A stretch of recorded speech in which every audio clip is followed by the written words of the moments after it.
li tax ñu gën ko woote mooy c'est un moment de célébration de la victoire de l'état de droit sur l'anarchie. C'est un moment de célébration de la victoire de l'ordre sur le chaos. Mais c'est un moment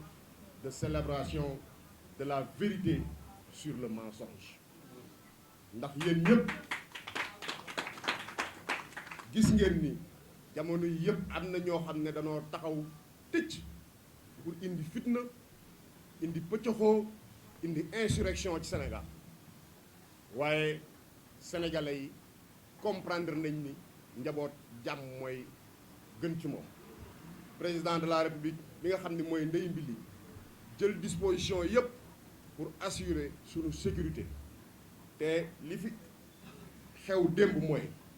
dafa amoon ñu bëggoon jóg taal réew waaye ci taxawaayu état dañoo dellu gannaaw dañoo sàqi ñu ko mbëri di waxe waaye jeunes yi ne dañoo jënd glace bi nag dégg naa ñu naan dañ leen a ñaan ak kilifa diine yi ñoo leen ñaan ak ma ne xam nga moom mbër bu daanoo foog mu wax li ko daaneel wut alibi kenn ñaanu leen danoo sàqi danoo daw comme des lâches c'est ça la vérité. kilifa diine yi wax ñoo leen ñaan ñoom respecté wuñu kilifa diine yi ñoom ñooy saaga di saagalu kilifa diine yi fii ci Sénégal respecté wuñu kilifa diine yi respecté wuñu imaam yi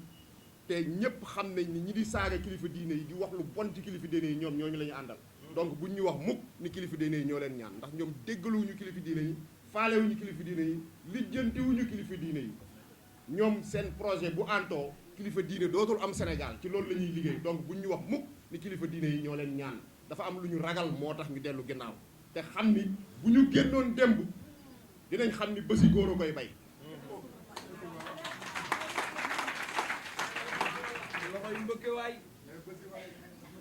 Président de la République loolu dañ ko ci ndokkeel ndax la mu waxoon def na ko moom dafa ne woon li xewoon mois de mars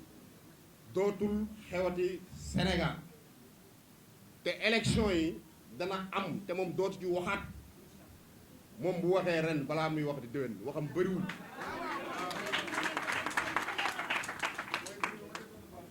li ñuy wax naan bu jëf ji bëree moom la waaye bu wax ji bëree du moom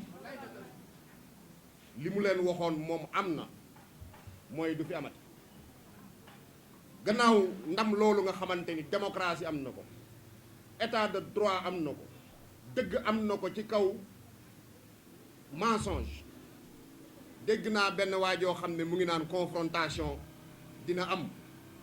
et c'est pas à l'état de déterminer le moment et comment. damay wax rek ne ko ñun confrontation taxu ñoo jóg ñun dañu jóg pour liggéeyal Sénégalais yi ñun suñu yittee du xeex suñu yittee du taal dëkk bi ñun liggéey Sénégal moo ñu tax a jóg ñu ànd ko président de la République Macky Sall waaye nag képp koo xamante ni confrontation nga bëgg ci taal réew mi bilaay di nga ko am te di nga fi fekk lu dëgër ndax état bi du yàqoo ci Macky Sall président de la République. damay faral di wax ni président Abdou Diouf ci moom laay tàmbale ñun ñëpp d'accord nañ ci ne moom toogam fii ci Sénégal liggéeyam fii ci Sénégal li ci ëpp du woon tabax ay infrastructure du woon tabax ay defar ay autoroute du woon tabax ay immeuble waaye liggéeyam ci li ci ëpp mooy li ëpp solo ci am réew mooy defar un état fort te def na ko dañ ko ci delloo njukkal di ko ci gërëm di ko ci sant ndax Sénégal yëpp amel nañ ko njukkal bàyyi na fi état bu dëgër boo xam ne Ablaye Wade yàqu ko te bu kenn xalaat mukk mu yàqu ci Macky Sall réew mi kenn du ko taal loolu dama bëgg mu leer ci bopp ñëpp képp koo xam ne nag confrontation nga bëgg di nga ko am bu soobee yàlla ba mu doy sëkk ndax da cee am particulièrement l'agitateur de Yewwi ki mel ni ñebbi ci cin xamul fu muy toog ndax moom xam na li koy xaar et li ci kanam raw li bët xam na li koy xaar moo tax fépp fu mu dégg ni sax mën nañ ko faaray dina fa dem ndax lii ñëw ci moom xam na ko te loolu gor su nekk ragal na ko te am na dund boo xam ne dee ko gën ñun xam nañ lu muy dund xam nañ il ne vit pas au fond de lui-même dundul moom xam na loolu on compatit en tant que góor sax ñun on compatit xam nañu dundul il a très mal il souffre waaye na ci boole yar ak teggin xam ni mënta yëngal réew mi il est trop petit pour ça trop on compatit ndax ponkal moo xamante ni da ngaa yor ñaari jeeg ñaar ñëpp dem nañ mënatoo Sweet Beauté tëj na mënatoo vider loolu nag ngeen baal ma mais dañ koy massaw on compatit ñu ay góor lañ moo tax mu agité noonu mel ni ku dof mais on compatit réew mi daal li ma bëgg a wax encore une fois di ko baamtu mooy képp koo xam ne ak koo mën a doon yëngal réew mi mooy sa yitte ci loolu ngay jóg teg nañ ci sa bakkan te lu mu jar dinañ ko def duñ ci teg suñu bakkan yi de ñun suñu bakkan yi duñ ko ci teg waaye teg nañ ci sa bakkan yow mi bëgg a yëngal réew mi te fu mu yem nag neex te wax naa ni ngir jàmmi sénégalais yi ngir jàmmi sénégalais yi ngir sécurité sénégalais yi dafa am loo xamante ni buñ fa àggee tëgg ndënd ak semmiñ la war a doon neex benn naqari benn mbir mi fee ñu ñam jàmm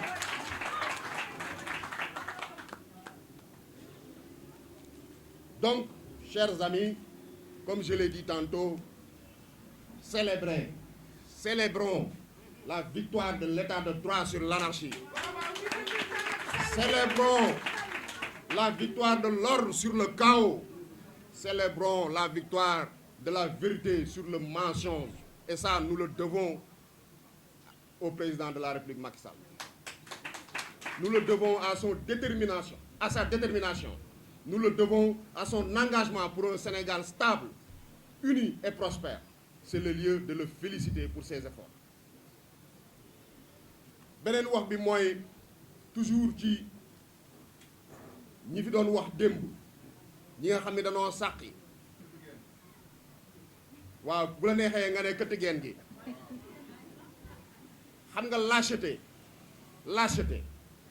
weesuwul di yóbbu xale yi ñu leen di rey wala ñuy xeex te yow boo sentiree tu es menacé nga daw. année ki fi waxoon bërki démb ne Sénégal am na 700 détenus politiques dina ñëw ci liste bi yéen journalistes yi ki ko waxoon duy dégg ngeen 700 détenus politiques yooyu fen yi neen dafay fen ngeen baal ma ci kàddu gi dafay fen moom Ousmane Sonko laax da ngay fen le 29 di nga dee wala di la jàpp da ngay fen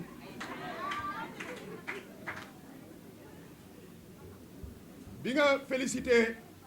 ne bàyyi nañ détenus politiques yëpp da nga am ñoo xam ne fàtte nga leen mooy presque plus d'une dizaine de doomu jàmbur yoo xamante ni mandat de dépôt nañ leen pour acte terroriste te ñu bokk ci yéen waa Yewwi bokk ci yéen waa Pastef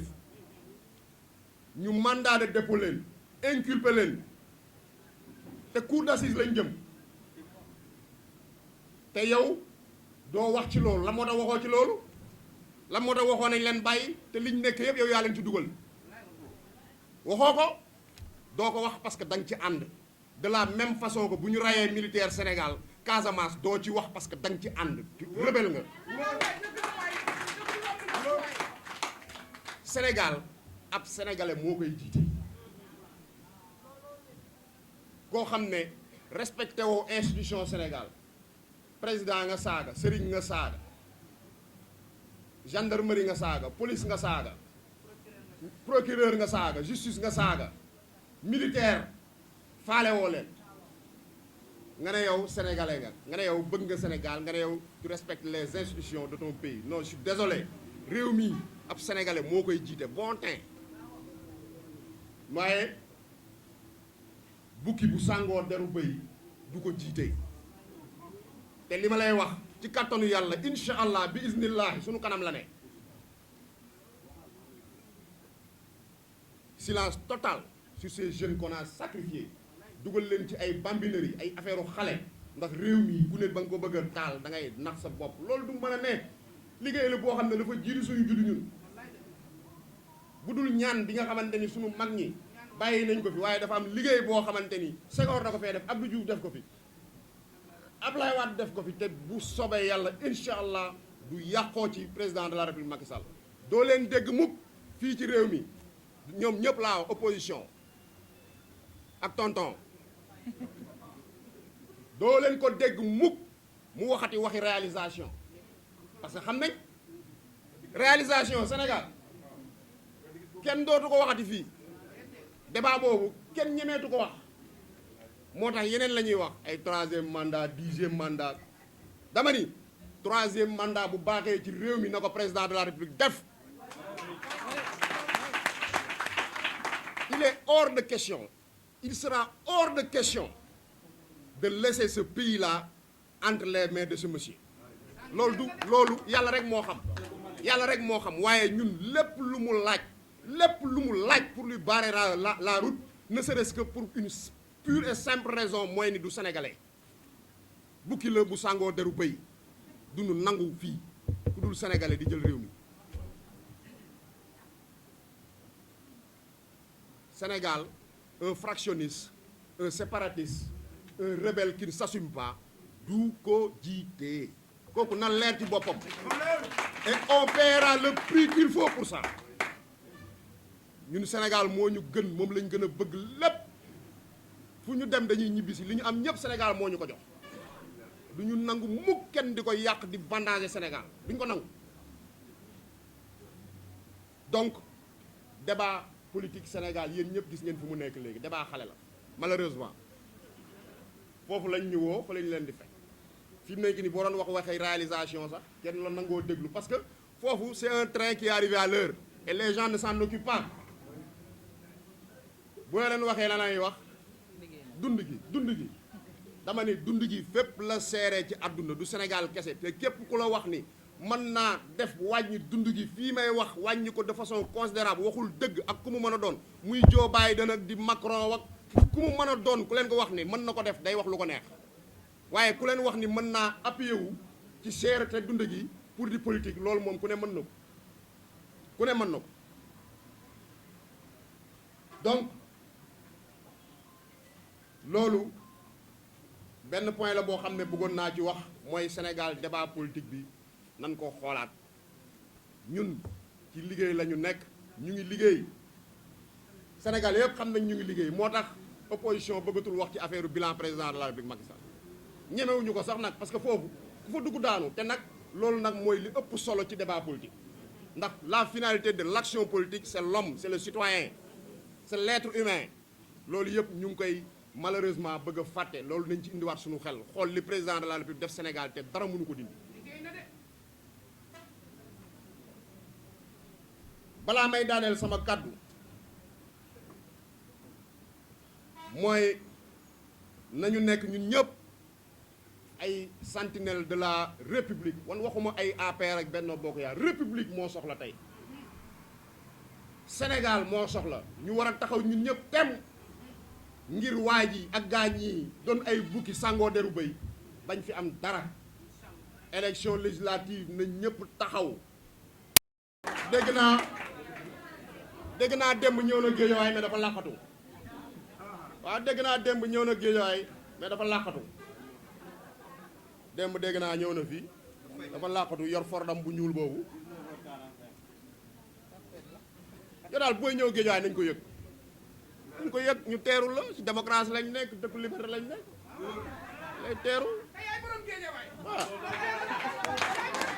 nga ñëw léegi ils sont désarmés wàllu LGBT bi ñu doon wax xam nañ ni amul du dëgg xam nañ ni du dëgg amatuñu benn moyen amatuñu xeex amatuñu lu ñu véhiculer du bilan du dara jullit bu mel ni président de la république Macky Sall nga koy jiiñ naan da ngay bëgg ay légaliser lu mu mën a doon xam nga ni loolu waxu ku daanu si saret la. encore une fois fi may daanelee sama kàddu mooy waa APR Benno Bokk Yaakaar ak képp ku bëgg réew mi Macky Sall jox la ay responsabilité nga tekki dara boo waxee ñu def boo teree ñu bàyyi dama ne rik na nga gore